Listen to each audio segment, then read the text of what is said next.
Hello friends, कैसे हैं आप सब लोग। और मुझे उम्मीद है आप सब कुछ ना कुछ अच्छा कर रहे होंगे और काफ़ी अच्छी अच्छी तैयारियां कर रहे होंगे। और आज हमारे साथ है नमन छाबरा सर। और नमन सर बड़ा बिजनेस में एक बिजनेस कंसल्टेंट है और ये काफ़ी समय से बड़ा बिजनेस में काम कर रहे हैं और इन्होंने काफ़ी ग्रोथ अचीव किया है और काफ़ी लर्निंग्स को भी अचीव किया है। देखिए, किसी को भी, आपको, मुझको या नमन सर को, किसी को भी आगे बढ़ने के लिए सबसे ज़्यादा जरूरी क्या है? ग्रोथ। और नमन सर बताएंगे कि बड़ा बिजनेस में जुड़ के कैसे ग्रोथ मिलती है, कैसे कोई भी अगर बड़ा बिजनेस में जुड़ता है तो उसको कैसे ग्रोथ मिलती है। जैसे बड़ा बिजनेस में हमारे साथ कई तरह के लोग जो हैं वो हमारे साथ बड़ा बिजनेस में जुड़ते हैं। मैं एक बिजनेस कंसल्टेंट हूँ। अब मेरी जो एज है वो मैं सिर्फ एक 18 साल का लड़का हूँ, लेकिन 18 साल की उम्र में बहुत ही कम टाइम में मेरे को काफ़ी अच्छा एक्सपीरियंस मिल गया, काफ़ी अच्छी ग्रोथ हुई है। तो बेसिकली जो ग्रोथ होती है वो हर इंसान के लिए अलग अलग तरीके से हो जाती है। आप समझ लो, अगर आप एक बिजनेस बैकग्राउंड से आते हो तो आपके लिए जो ग्रोथ के मायने होंगे वो कुछ इस तरह से होंगे कि आप बड़ा बिजनेस के साथ में जुड़ के कैसे आप वो बिजनेस के स्किल्स को सीख के अपने बिजनेस के अंदर इम्प्लीमेंट कर सकते हो। अभी जैसे मैं एक स्टूडेंट हूँ, तो हमारे लिए ग्रोथ के मायने ये हैं कि अगर मुझे आगे जाके कुछ बिजनेस करना है, कुछ स्टार्टअप करना है, तो कैसे मैं आईबीसी ज्वाइन करके, यानी कि बड़ा बिजनेस के साथ में एक बिजनेस कंसल्टेंट बन के कैसे मैं एक बिजनेस को करना सीख सकता हूँ ग्राउंड लेवल से। देखो, जो आईबीसी होता है उसको क्या करना होता है, उसको बड़ा बिजनेस के कोर्सेज आगे सेल करने होते हैं उन लोगों को जिनको उस कोर्स की ज़रूरत है। बिल्कुल बिल्कुल। ठीक है ना। अभी हम बात किससे करते हैं? हम बात उनसे करते हैं जिनका ऑलरेडी एक बिजनेस होता है। अभी यहाँ पर क्या है कि अगर एक 18 साल का लड़का, 16 साल का लड़का या कोई भी एक कम एज का लड़का आता है और उसके माइंड में कुछ ऐसा है कि यार मुझे आगे जाके कोई बिजनेस शुरू करना है, तो अगर वो ग्राउंड लेवल की चीज़ सीख लेता है। अभी एक बिजनेस में सबसे ग्राउंड लेवल की चीज़ बताइए सर क्या होती है? सेल्स। बिल्कुल। सेल्स है तो बिजनेस है, नहीं तो कोई बिजनेस नहीं हो सकता। ठीक है ना। तो सेल्स जो है एक तरह से रूट है उस बिजनेस का। बिल्कुल। वैसे माना जाता है आजकल काफ़ी, है ना, एक कह सकते हैं कि स्टीरियोटाइप बनता जा रहा है कि सेल्स एक छोटा काम है। भैया, अगर आपके बिजनेस में सेल्स का काम सही से नहीं हो रहा तो आपका बिजनेस चल ही नहीं सकता। बिजनेस के पीछे हो सकता है आपका आइडिया अच्छा होगा, बिजनेस के पीछे आपका सब कुछ अच्छा होगा, ग्रोथ मॉडल अच्छा है, रेवेन्यू स्ट्रीम आपने अच्छे बनाए हुए हैं, लेकिन अगर आप उसको सेल नहीं कर सकते तो उसका कोई फ़ायदा नहीं होता। तो अगर आप वो चीज़ को सीख लेते हैं सबसे पहले बड़ा बिजनेस में आके, तो आप ये समझ लीजिए कि आपने बिजनेस का एक बहुत अच्छा रूट जो है वो समझ लिया कि उसको कैसे किया जाता है। अभी यहाँ पर क्या है कि आप बात कर रहे हैं बिजनेसमैन से, और सेल करते वक्त आप उनको कुछ ऐसा सिखा रहे हैं बिजनेस के बारे में जिससे कि आपकी भी ग्रोथ हो रही है। आप उनको उनके बिजनेस की प्रॉब्लम सॉल्व करना सिखाते हैं, वहाँ से आपको भी बिजनेस के बारे में सीखने को मिलता है, तो वहाँ से भी आपकी ग्रोथ होती है। इसके अलावा जो बड़ा बिजनेस की ट्रेनिंग्स होती हैं जिसके अंदर कई सारी चीज़ें हमको सिखाई जाती हैं कि यूट्यूब के ऊपर कैसे बात करनी है, कैसे वीडियोस को क्रिएट किया जाता है, माइक्रो वीडियोस की मास्टरी कैसे होती है, या फिर जो हमारी पर्सनैलिटी की डेवलपमेंट है उसके ऊपर भी काफ़ी काम होता है। और जो भी हमारे एटिकेट्स के ऊपर काम होता है उसके ऊपर भी हमारी ट्रेनिंग होती है। कॉर्पोरेट एटिकेट्स, टेलीफोन एटिकेट्स, या फिर किसी की बिजनेस की प्रॉब्लम को कैसे समझना है, इसके ऊपर भी हमारे काफ़ी ज़्यादा सेशंस होते हैं। कई कंपनीज के सीईओज के साथ में हमारे सेशंस होते हैं जिसमें कि वो सिखाते हैं पर्सनली बैठ के हमें, जूम मीटिंग्स के थ्रू कई बार इंटरेक्शन होती है उनके साथ में, कि कैसे हम अपने जो अलग अलग एस्पेक्ट्स हैं पर्सनैलिटी के या फिर बिजनेस के, उनको हम कैसे ठीक कर सकते हैं। चलिए, बहुत अच्छा सर। सर देखिए, स्टूडेंट्स में आजकल क्या होता है कि किसी को जॉब करनी है या किसी को फिर बिजनेस करना है। तो ऐसा बड़ा बिजनेस में क्या है कि अगर मान लिया कल को उसको बिजनेस करना है या फिर उसको जॉब करनी है तो वो कैसे उसकी हेल्प करेगा बिजनेस को ग्रो करने में, उसके बिजनेस को सही तरीके से मतलब बेच देने के लिए। और अगर किसी को अच्छी प्लेसमेंट चाहिए, अच्छी जॉब चाहिए, तो उसमें कैसे हेल्प करेगा बड़ा बिजनेस। देखो, आपके इस क्वेश्चन में दो लेयर हैं, हम्म। तो उन दो लेयर्स को हम अलग अलग करके डिफाइन करते हैं, उससे जो है ज़्यादा क्लैरिटी मिल पाएगी हमें। जी। तो एक है जॉब, दूसरा है बिजनेस। बिजनेस। तो हम शुरू करते हैं पहले बिजनेस से। अभी देखो सर, बिजनेस में क्या है कि बिजनेस एक वन साइडेड एस्पेक्ट नहीं है जॉब की तरह। जॉब में क्या है कि आपको एक काम करना है, वो काम करने के आपको महीने के बाद सैलरी मिलती है। उस काम को करने के लिए आपको कुछ स्किल्स की ज़रूरत है। जी। अभी हम उसकी बात नहीं करेंगे, उसके ऊपर भी आएंगे, लेकिन सबसे पहले हम बात करेंगे बिजनेस के बारे में। क्योंकि बिजनेस के अंदर एक टाइम पे ही कई सारी चीज़ें जो है वो अपना रोल प्ले कर रही होती हैं। फाइनेंस होता है, वर्किंग कैपिटल हो गया, उसके बाद में मार्केटिंग है, कस्टमर रिलेशनशिप कैसे हमें मेंटेन करना है, ऑनलाइन हमारी रेपुटेशन कैसे मैनेज होगी, सोशल मीडिया जो कि बहुत बड़ा वर्कलोड होता है किसी भी एक बिजनेसमैन के लिए। तो काफ़ी सारे एस्पेक्ट्स होते हैं जिसको हमने एक ही साइड पे एक ही टाइम पे ना बैलेंस करना होता है।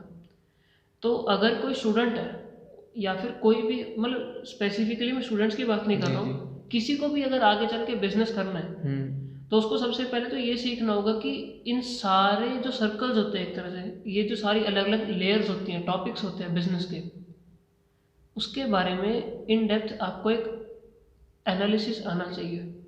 बिजनेस के लिए एक अलग तरह की सोच चाहिए होती है जिसको हम एंटरप्रेन्योरियल माइंडसेट कहते बिल्कुल हैं। बिल्कुल। वो आपके पास होना ज़रूरी है। वो आप कैसे डेवलप करेंगे उसमें बड़ा बिजनेस आपकी हेल्प करता है। और इसके अलावा कई चीज़ें हैं सर जिसमें कि आपको बिजनेस के अंदर उस चीज़ की ज़रूरत होती है। जैसे कि कई बारी हमें होता है कि यार प्रेशर आ जाता है बिजनेस के अंदर। एग्जाम्पल वर्किंग कैपिटल की अगर हम बात करते हैं, किसी सप्लायर ने आपको पेमेंट के लिए कहा, लेकिन आपको जो कस्टमर से पेमेंट आनी थी, जिसमें से कि आपने सप्लायर को पेमेंट देनी थी, वो कस्टमर ने पेमेंट देने से मना कर दिया। अभी आपके ऊपर प्रेशर क्रिएट हो गया कि मैं उसको कैसे दूंगा वापस पैसे। ठीक है, चलो आपने किसी से उधारी लेके उसको दे दिए पैसे, लेकिन फिर आपके पास क्या बचेगा? खत्म। ठीक है, ये काम अगर 3 महीना 6 महीना चलने लग जाता है तो बिजनेसमैन का ये समझ लो कि बिजनेस जो है ना सड़ना शुरू हो जाता है, खत्म होना शुरू हो जाता है। बिल्कुल। वो ढूंढता है रास्ते कि मेरे को कहीं से पैसा मिले जिसकी वजह से मैं बिजनेस कर पाऊँ। तो ऐसे कई तरह की चीज़ें होती हैं जो कि बिजनेसमैन को सीखनी होती है सबसे पहले। अभी बड़ा बिजनेस में क्या है कि बिलियनर प्रोफेसर हैं, आपको पता ही है, हमारी ऑडियंस को भी पता है इसके पता है, बारे में बिल्कुल सबको पता है कि इतने सारे लोग जो इंडस्ट्री के लीडर्स हैं, अलग अलग एस्पेक्ट्स में उन्होंने अपना बिजनेस को खड़ा किया है, जीरो से लेके पता नहीं हज़ारों करोड़ तक जो है कंपनी अपनी खड़ी की है। तो वहाँ पर क्या है कि आपको उनके एक्सपीरियंस से सीखने को मिल जाता है। अगर किसी की गलती करके वो सीखा है, मतलब अगर कोई एक इंसान है वो अपनी गलती से सीखा है बिजनेस में, तो ज़रूरी तो नहीं है ना कि हमें भी वही गलती करनी है। हम उनके एक्सपीरियंस से सीख के, उनकी एक्सपर्टीज से सीख के हम बच सकते हैं वो गलती करने से। और ये मौका भी बार बार नहीं मिलता, हर जगह पे नहीं मिलता कि आप बिजनेस के जो गुरु हैं एक तरह से, जो कि हम कह सकते हैं कि लीडर हैं सर अपनी इंडस्ट्री के, उनसे आपको उनके एक्सपर्टीज से, उनके एक्सपीरियंस से सीखने का मौका मिल जाए। तो बड़ा बिजनेस में क्या है कि अगर किसी को बिजनेस शुरू करना है ना आगे जाके, नंबर 1 वो उनके एक्सपीरियंस से सीखता है। नंबर 2 जिस तरह से उसको बिजनेस के लिए सोचना चाहिए वो हमारे कोर्सेज भी उसको हेल्प करते हैं। और उसके बाद में बिजनेस के अलग अलग एस्पेक्ट्स को एक ही बार में कैसे मैनेज किया जाता है, कैसे टीम को अलग अलग डिपार्टमेंट में डिवाइड किया जाता है, कैसे उनको मैनेज किया जाता है, वो सब कुछ सिखाया जाता है। तो बिजनेसमैन के लिए ऐसे जो है बड़ा बिजनेस हेल्प करता है। अभी हम बात करेंगे जॉब के बारे में। देखो सर, जॉब में क्या है कि आप किसी भी जॉब की पोजीशन के लिए जाते हो तो आपको कुछ स्किल्स की ज़रूरत होती है। चाहे आप एक सेल्समैन बन रहे हो सर, सेल्स भी एक अपने आप में स्किल है, ठीक है ना। और स्किल का क्या है कि उसको टाइम के साथ में अपग्रेड करना होता है। तो जो लोग जॉब कर रहे हैं और उनको अपनी जॉब को नेक्स्ट लेवल पे लेके जाना है जी। हो सकता है कि उनको एक इंक्रीमेंट चाहिए, किसी को प्रमोशन चाहिए, किसी को नई कंपनी के अंदर जॉब करनी है। कुछ कंपनीज होती है जिनके अंदर हायरिंग जो है वो काफ़ी स्ट्रिक्ट होती है और वो लोग चाहते हैं कि समझ लो यार मुझे टाटा की कंपनी के अंदर जो है, TCS हम कहते हैं, काफ़ी एक अच्छी कंपनी होती है कि एक कई लोगों की ना ड्रीम कंपनी हो TCS। लोग चाहते हैं कि हमें वहाँ पर जॉब मिले। तो आपको वहाँ पर जॉब कैसे मिलेगी, आपको ये समझना होगा ना कि वो हायरिंग किस तरह से करते हैं, वो कौन कौन से स्किल्स मांगते हैं। ठीक है, अभी टाटा में हम जैसे कहते हैं, टाटा का कोई भी बिजनेस है टाटा ग्रुप का, तो उनका एक ऑनेस्टी का जो पैरामीटर है वो सबसे बड़ा होता है, सबसे बड़ा होता है कि अगर आपको टाटा ग्रुप के अंदर कुछ जॉब चाहिए, कहीं पे काम करना टाटा ग्रुप के अंदर, तो आपके अंदर ऑनेस्टी होनी चाहिए और स्किल भी अच्छा होना चाहिए। उसके अलावा भी कई सारे पैरामीटर्स होते हैं। तो ये सारे स्किल्स को आप कैसे डेवलप करेंगे, कैसे आप उन इंटरव्यूज़ को फेस करेंगे जहाँ पर हायरिंग बहुत मुश्किल होती है, वो सब जो है बड़ा बिजनेस आपको ही हेल्प करता है जॉब वालों को। तो सर जैसे कोई ऑलरेडी अपना बिजनेस कर रहा है और अपने बिजनेस को बड़ा बिजनेस करना चाहता है, तो बड़ा बिजनेस उसमें कैसे हेल्प करता है उसकी? देखो, अब एक बिजनेस है ना, बड़ा बिजनेस में क्या है कि जैसे मैंने अभी कुछ देर पहले बताया था आपको, तो उसमें क्या किया, देखो बिजनेस के कई सारे एस्पेक्ट्स होते हैं। अभी ज़्यादातर बिजनेसमैन जो हमारे इंडिया के हैं, अभी सब आपके घर के आसपास कोई किराने की दुकान वाला होगा, कोई ना कोई ऐसा होगा जो स्टेशनरी की शॉप होगी, बुक्स की शॉप होगी। हाँ हाँ अभी ऐसे लोग क्या होते हैं, with due respect to all of them, उनको ज़्यादा बिजनेस के बारे में ना एजुकेशन नहीं मिल एजुकेशन पाती। मिलती। अभी पुराने ज़माने में क्या होता था कि भैया अगर आपको पैसे कमाने हैं तो आपने एक दुकान खोली, सामान भर दिया उसके अंदर और गल्ले पे बैठ गए। हाँ मतलब ऐसा होता है कि अगर कुछ नहीं है तो ये सही। एग्जैक्टली। तो इसकी वजह से क्या था कि अभी जो जो उनको आता है बिजनेस के अंदर, वो उन्होंने धीरे धीरे अपनी गलतियों से सीखा है, जितना एक वो सीख पाए हैं, जितना उनके एक्सपीरियंस में आया है। एक्सपीरियंस। तो वहाँ पे ना एक लिमिट लग जाती है। अभी वो लोग सोचते थे कि यार जो लोग इतना बड़ा बिजनेस खड़ा कर लेते हैं, पता नहीं कितने हजारों करोड़ों का बिजनेस खड़ा कर लेते हैं, वो कैसे करते हैं? इनके पास कोई ना कोई टॉप सीक्रेट होता होगा यार, जो बताते नहीं है लोग। आपने भी सुना होगा अपने घर के आसपास कि यार ये लोग तो बहुत पैसे वाले हैं, कुछ ना कुछ पीछे से कोई ना कोई काला काम करते हैं। बात क्या, कोई काला काम ज़्यादातर नहीं होता। वो काम, फर्क क्या होता है कि नॉलेज का फर्क होता है, एक्सपीरियंस का फर्क होता है, सोच का फर्क होता है। तो बड़ा बिजनेस में क्या है कि जो बिजनेसमैन है, हम उसकी हेल्प इस तरह से करते हैं कि अगर आप कोई बिजनेस की सिचुएशन में फंस चुके हो तो आपको उस सिचुएशन से बाहर कैसे निकलना है। अभी अगर आपका एक बिजनेस है और समझ लो, बड़ी कॉमन प्रॉब्लम है वैसे आजकल छोटे दुकानदारों के बीच में कि सर मेरा बिजनेस है, मेरे ऊपर कर्जा बहुत है और मेरी इतनी आमदनी नहीं है कि मैं वो EMI भी भर पाऊँ। बिल्कुल। ठीक है, तो मतलब वही आमदनी अट्ठे नहीं, खर्चा रुपया वाली बात है। तो अभी वो EMI भी पे नहीं कर पा रहा है तो अपने खुद के खर्चे तो क्या ही उठाएगा। वो किसी से उधारी उठा के वो बेचारा EMI भरता है। EMI। ठीक है, फिर जब उसके पास कोई पेमेंट आती है फिर तो वो घर का खर्चा निकालता है कुछ, फिर जब उसको कोई और खर्चा करना पड़ता है या किसी से उधारी उठाएगा या फिर जो बिजनेस की पेमेंट आएगी वो उठा लेगा। बिल्कुल। मतलब ये लगा लो वो सेल्फ एम्प्लॉयमेंट वाली बात ज़्यादा हो जाती है, बिजनेस वाली बात कम हो जाती है। भैया आपके पास 100 रुपये की पेमेंट आई, 200 रुपये की EMI खड़ी हुई है आपके पीछे। ठीक है ना, अभी आप कैसे करोगे? 100 रुपये आपके पास में है, 100 रुपये किसी से उधारी लिया या 150 रुपये आपने उससे उधारी ले लिया, तो टोटल 250 रुपये आपके पास हो गए। तो 250 में से आपने क्या किया, 200 की आपने EMI दे दी, 50 रुपये अपने खर्चे में निकाल लिए। बिजनेस के लिए आपके पास क्या बचा? कुछ भी नहीं। ये ज़्यादातर दुकानदारों की दिक्कत आ जाती है। अब यहाँ पे कई सारी प्रॉब्लम जो है उनको फेस हो रही है।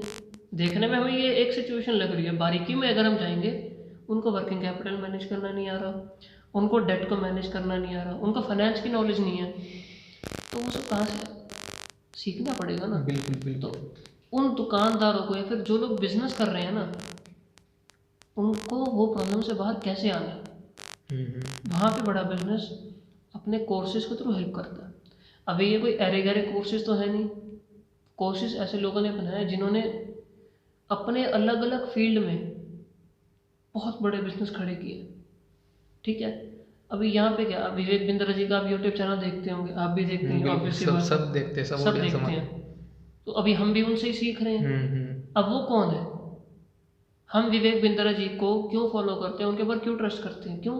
क्योंकि उन्होंने इंडिया के इतने सारे ब्रांड्स की कंसल्टिंग करी है, उनके बिजनेस को खड़ा करने में हेल्प की है, तभी हम उनके ऊपर ट्रस्ट करते हैं। ठीक है, तो अगर विवेक बिंद्रा जी जो एक पर्सन ने इतने सारे ब्रांड्स को कंसल्ट किया हुआ है, उनके बिजनेस को खड़ा करने में हेल्प की हुई है, सर एक के पास इतनी क्रेडिबिलिटी है, सोचो 70 हो रहे हैं अभी, 70 लोग हो रहे हैं और बढ़ते जा रही है। ये नहीं है कि सिर्फ 70 के बाद हम रुक चुके हैं, बिल्कुल। अभी कभी ना कभी time to time billionaire professor हमारे ऐड होते जाते हैं।